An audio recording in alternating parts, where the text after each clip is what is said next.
안녕하세요. 오늘은 308번째 책을 소개하고 싶은데요. 이 책은 좀 이제 정신분석 문제이기 때문에 좀 어려운 그런 책입니다. 저도 읽어봤지만 좀 잘 이해가 되지 않는 그런 부분들이 있긴 하지만은 이 책을 좀 소개하려고 합니다. 한 권으로 읽는 융 정신 분석학자죠. 이 책은 에드워드 암스트롱 베넷이라고 하는 분이 그의 평전을 쓴 겁니다.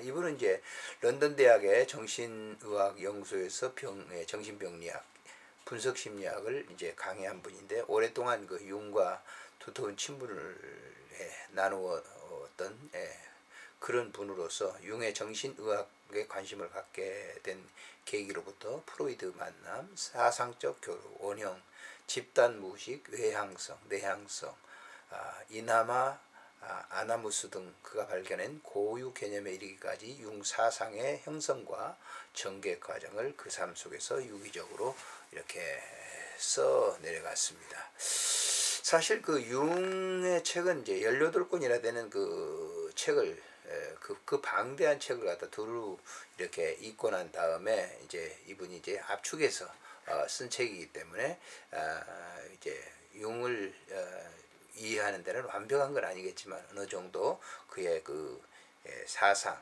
또 그의 정신 분석적인 그러한 그 모든 일들을 이제 이해하는 데는 도움이 될 만한 그런 책입니다. 이 책은 이제 그 김영섭 씨라고 용인 정신과 그 의사신데요. 이분이 이제 번역한 그런 책입니다. 이분이 이제 번역을 하면서 이런 글을 써놨습니다. 융 심리학의 기본 개념에 따라 인간 정신을 간략하게 구분하여 보자면 다음 네 가지로 정리할 수가 있다. 즉 개인적인 의식, 개인적인 무의식, 또 집단 무의식, 외면적 세계의 집단 의식들을 들 수가 있는데요. 이런 기본적인 지형적 구분 내 일반적인 구조물로서 원형상과 콤플렉스가 있고 특별한 구조물의 자, 페르소나, 아니마, 아니무스 등 쌍벽을 이루고 있다라고 얘기하면서 이 중에 집단 무의식과 콤플렉스 개념은 융학파의 중요한 의미를 지닌다. 즉 집단 무의식이란 개인 무의식이 단순히 유아때의 경험들에 의해서만 이루어지는 것이 아니라 고대에 존재했던 조상들의 집단적 기억이나 상들에 의해서도 이루어진다는 것이다. 따라서 인간의 정신도 유전이 된다는 의미를 내포하고 있는 이 개념은 인간 정신을 이해하는 폭을 한 단계 확장시켰다고 볼 수가 있다. 또한 단어 연상 실험을 통해 정립된 콤플렉스 개념은 프로이드가 사용한 자유연상법과는 달리 꿈 내용과 상징의 1:1 대응이 아니라 개인의 전인격적 정신적 삶의 과정을 알고 이해할 수 있도록 하는데 기여했다고 볼 수가 있다. 즉 어떤 사람의 꿈속에 열쇠로 문을 열고 있다면 열쇠는 남성 성기를 의미할 수 있다. 그러나 남성의 성기를 상징하는 것에는 열쇠뿐 아니라 몽둥이, 뱀 등 여러 상징들을 적용할 수 있는 것이다. 그럼에도 불구하고 하필 열쇠로 나타내는 것은 그 사람만이 지고 있는 콤플렉스와 관련이 있다는 것이다. 따라서 자유연상을 통해 본질에 자꾸 멀어지게 하는 것보다는 그 상징물 자체에 충실하기 위해 좀 더 꿈 내용에 접근하려고 시도하여 당사자의 콤플렉스를 파악하는 것이 중요하다는 것이다. 그러나 이러한 구분과 개념상의 내용이 가장 완벽한 것인지 여부 따지는 것이 옳은 듯싶다.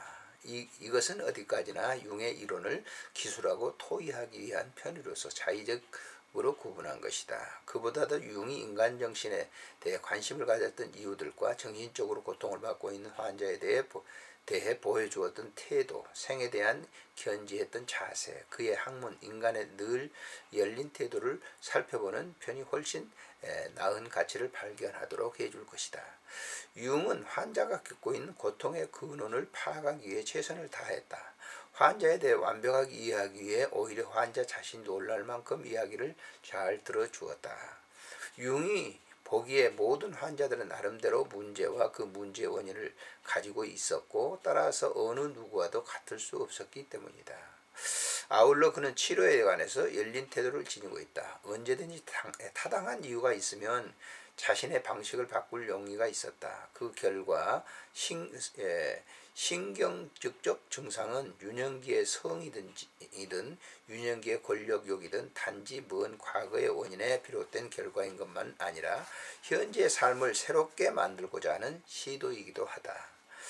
그것은 아무리 애써보았자 실패할 수밖에 없는 시도이지만 그럼에도 불구하고 가치와 의미를 지닌 시도이다라고 하였다. 이런 태도와 생각이 결국 프로이드와 결별을 하게 만든 직접적인 이유가 되기도 했지만 그것은 누구도 흉내내기 어려운 훌륭한 시도이다. 매일매일 수도 없이 많은 환자들을 접하며 가끔은 짜증이 나기도 한 나로서는 그의 태도에 대해 존경심을 갖지 않을 수가 없다. 왜냐하면 이제 계속 이제 정신적으로 이상 있는 사람은 반복되는 얘기를 하기 때문에 그러는 것이죠. 아무튼 이 책은 융의 이론을 좀 더 이해하기 위해 융학파 이론들을 개괄적으로 설명하는 시도에 출판된 책을 번역한 것이다. 내용을 살펴보면 융이 인간 정신에 관해 관심을 갖게 된 동기로부터 프로이드와 만나고 헤어지는 과정, 독자적인 이론의 정립을 위해 노력했던 여러 가지들과 중요 이론들의 설명이 담겨져 있다. 세세한 내용들은 적혀 있지 않지만 그의 발자취를 알고 그의 이론을 이해하는 데 손색이 없는 책이 바로 이 책이다라고 하는 것이죠. 목차를 보게 되면 이제 크게 이제 7장으로 이렇게 나눠서 볼 수가 있는데요. 처음에 1장은 사상의 형성기, 풀리지 않는 의문, 단어의 연상 실험, 콤플렉스는 처음으로 도입하다. 프로이드와 융의 첫 만남에 대해서. 두 번째 2장에서는 융의 심리 유형론, 프로이드와 교류, 노선을 달리하다. 융의 유형론의 기원, 내향성과 예향성, 의식의 4가지 기능. 제3장에서는요. 무의식적 정신의 활동, 정신질환의 정신발생학, 무의식적 정신활동, 개인 무의식, 집단 무의식, 원형 본능, 집단 무의식과 그 기원에 관한 가설에 대해서 융의 경험론적 관점을 다루고 있고요. 4장에서는 꿈, 2개의 꿈, 어린이와 노인, 꿈과 꿈꾼 사람, 정신치료에서 꿈 분석, 꿈 속에서의 자기조절, 정신적 보상과 물리적 보상, 분석에서의 보상, 커다란 꿈, 부연했고요. 5째 장에서는 우리의 내적 세계, 꿈의 연구, 능동적 사상, 즉흥예술, 융의 세미나, 무의식의 등장인물들. 6장에서는 더욱 폭넓어지는 융의 사상, 체면요법, 콤플렉스 치료, 무의식의 심리학, 현재 문제, 의사-환자 관계에서 전이, 연금술에 대한 관심. 7장에서는 현재와 미래, 무의식과의 직면, 발견되지 않는 자기, 전체로서의 인격, 의식과 무의식, 개성화와 과정의 자기에 대해서 소개하고 있습니다. 사실 이 책을 읽어보면 이제 정신 분석하기에 이제 우리는 사실 무례한이죠. 그러나 이 책을 보면은 어느 정도 그 융이 얼마만큼 그 정신 분석에 있어서 그 많은 그 지식을 가지고 있었던가 하는 것을 알 수가 있고, 융이 이제 그 환자들을 다루는 데 있어서 잘 들어주는 그런 의사로서 유명했다라고 하는 것을 우리가 이렇게 생각해 볼 수가 있습니다. 좋은 책인데 한번 여러분들이 이제 시간 나는 대로 읽어보시면 도움이 될 것입니다. 안녕히 계십시오.